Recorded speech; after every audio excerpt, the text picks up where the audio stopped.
এতক্ষণ কথা বলছিলাম, তাই আমি তোমার কাছ থেকে আরো কিছুক্ষণের সময় চেয়ে নিচ্ছি। আশা করি আমাদের খুব বেশি দেরি হবে না। তুমি কিছু বলতে চাও, তাই তো? বলো। তোমার যা যা বলার ছিল সে সবই তো বললে, কিন্তু এটা তো জানতে চাইলে না যে তোমার কথাগুলো শোনার পর আমি কি চাই।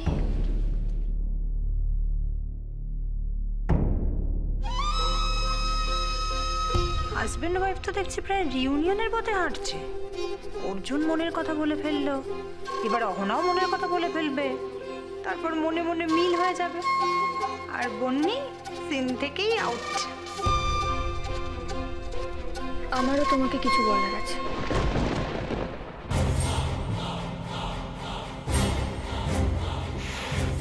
এভাবে আর কতক্ষণ অপেক্ষা করব? এই টেনশন আমি আর নিতে পারছি না। না, তার থেকে বরং আমি ওখানে গিয়ে দেখি কি হচ্ছে।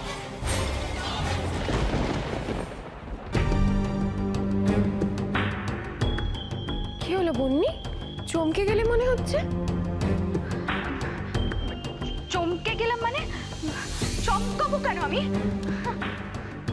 সেটা তো তুমি আমাদের ভালো করে বলতে পারবে বনি। এ কি, কপালে তো বিন্দু বিন্দু ঘামও জমেছে মনে হচ্ছে। ডিসকাস্টিং। কিন্তু বন্নি, আজ তো তোমার জীবনের সবথেকে খুশির দিন, তোমার সবথেকে ইম্পর্টেন্ট স্বপ্ন পূরণ হতে চলেছে। আজকে তো মেজদা ভাই আর নতুন বৌদি চিরকালের মতো আলাদা হতে চলেছে, তাই না? তো আজকে তো তোমার সবথেকে বেশি খুশির দিন। বনিকে দেখে মনে হচ্ছে ওর মনে কোনো রকম ডাউট আছে। ডাউট? ডাউট থাকবে কেন? ডাউট নাম্বার 1, এত মাস ধরে এত কুটকাচালির পরও কি তুমি মেজদা ভাইকে নিজের করতে পেরেছো? অ্যান্ড ডাউট নাম্বার 2, অহনা তো তোমাকে আগে থেকে সর্বস্বটা দিয়ে দিচ্ছে, তাহলে তুমি এত ভয় পাচ্ছ কেন? এত ভয় কিসে?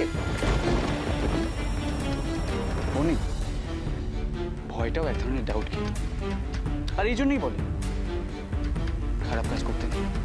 কারণ খারাপ কাজ করলে তাৎক্ষণিক সুবিধাটা হয়তো পাওয়া যায়, কিন্তু সুখ শান্তি কিছু নয়। সবসময় মনে একটা ভয়, একটা অ্যাংজাইটি কাজ করতে থাকে, যেটা মানুষকে কুড়ে কুড়ে খায়, জানো? এসব মানেটা কি? আস্তে বন্নি আস্তে, এই সময় এত স্ট্রেস একদম ভালো